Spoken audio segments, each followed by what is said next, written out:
नमस्कार दोस्तों, A to Z by Manish में आपका एक बार फिर से बहुत बहुत स्वागत है।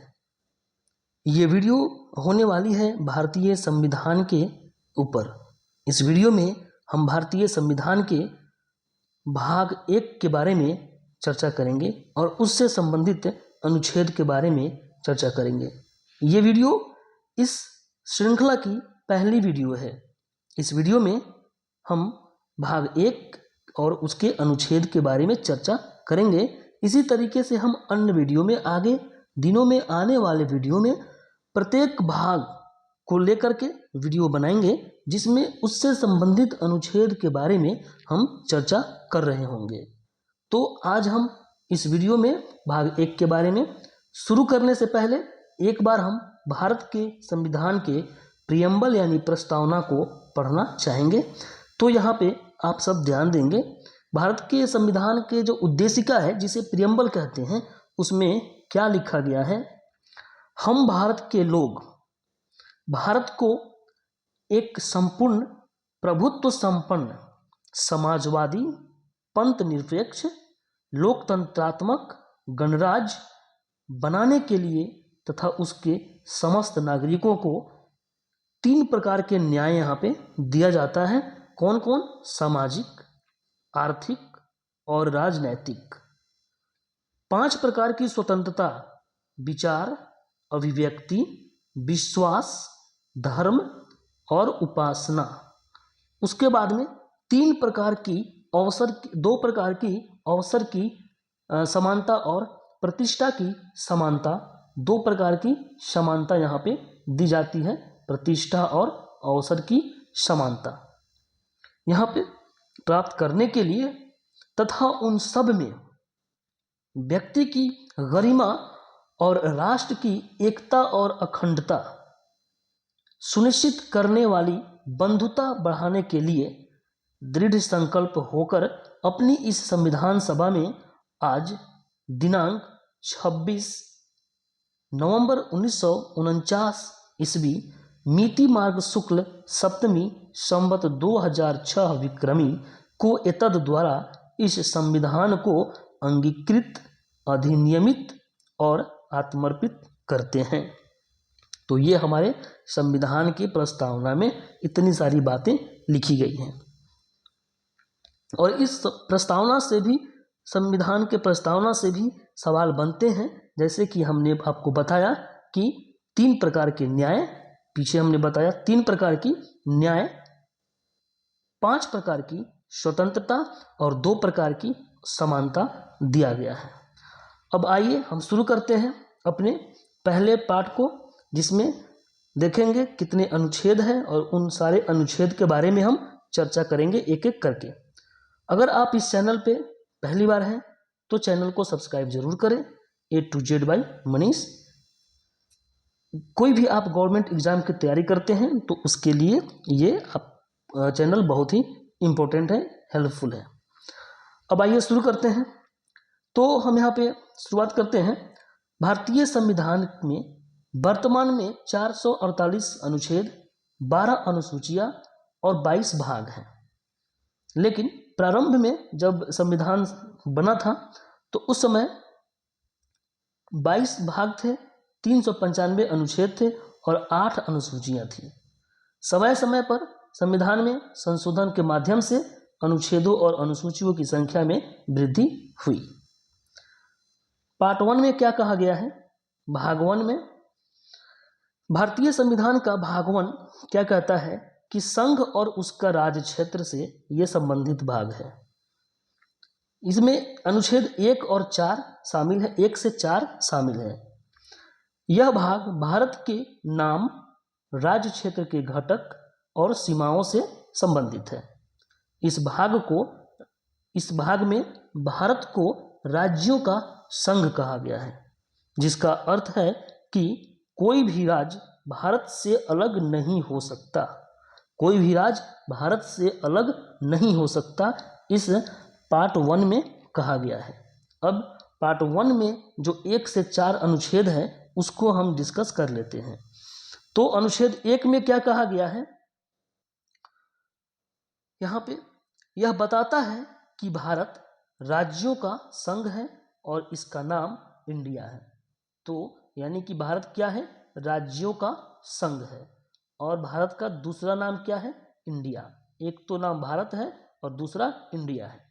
भारत के नाम इंडिया अर्थात भारत और उसके राज्य क्षेत्र के बारे में उल्लेख करता है।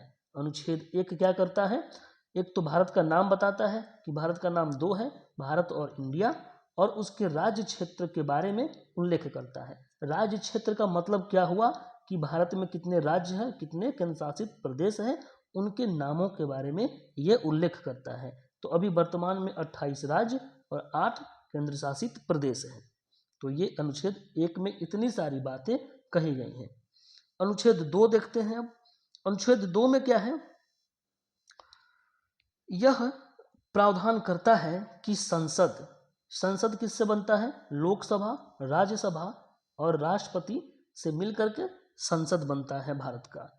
तो यह प्रावधान करता है कि संसद किसी भी विदेशी राज्य को भारत में शामिल कर सकती है। संसद जो है किसी भी विदेशी राज्य को भारत में शामिल कर सकती है।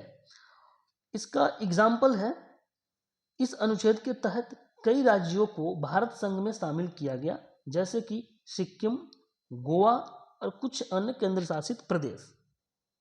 पहले सिक्किम, गोवा ये सब हमारे भारत का हिस्सा नहीं था उस समय आज़ादी के बाद में, लेकिन धीरे धीरे इन सबको भारतीय राज्यों में शामिल किया गया।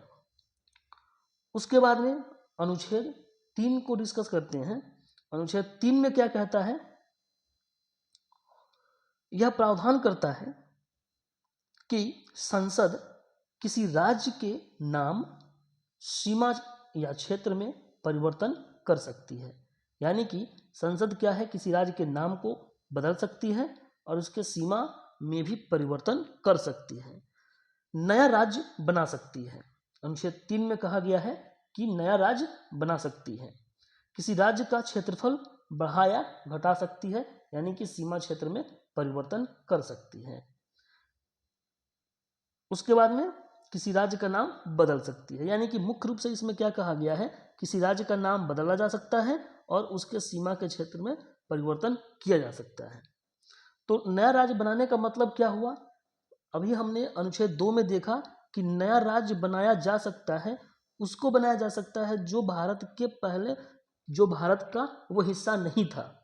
लेकिन अनुच्छेद 3 ये कहता है कि किसी राज्य के क्षेत्र अलग करके वो भारत का ही होना चाहिए, दूसरे देश का नहीं होना चाहिए। अनुच्छेद 2 में कहा गया है कि वो दूसरे देश का होना चाहिए, लेकिन अनुच्छेद 3 में कहा गया है कि वो भारत के ही अंदर के राज्य इसके क्षेत्र को अलग करके 2 या 2 से अधिक राज्यों में बांट सकती है, या फिर राज्यों के हिस्से को मिला करके एक राज्य बना सकती है। इस अनुच्छेद 3 में ये कहा गया है। इसका एग्जाम्पल है कि आंध्र प्रदेश से तेलंगाना राज्य को बनाया गया, यानी कि भारतीय राज्य को ही 2 राज्य बना दिया गया। उसके बाद में किसी राज्य का क्षेत्रफल घटाना या बढ़ाना, जिसका मतलब हो गया उसके सीमा में परिवर्तन करना। इसका एग्जाम्पल है, यहाँ पे 2019 में जम्मू और कश्मीर की सीमाओं में परिवर्तन किया गया। किसी राज्य का नाम बदलना, अब नाम बदलना भी अनुच्छेद 3 के तहत ही आता है।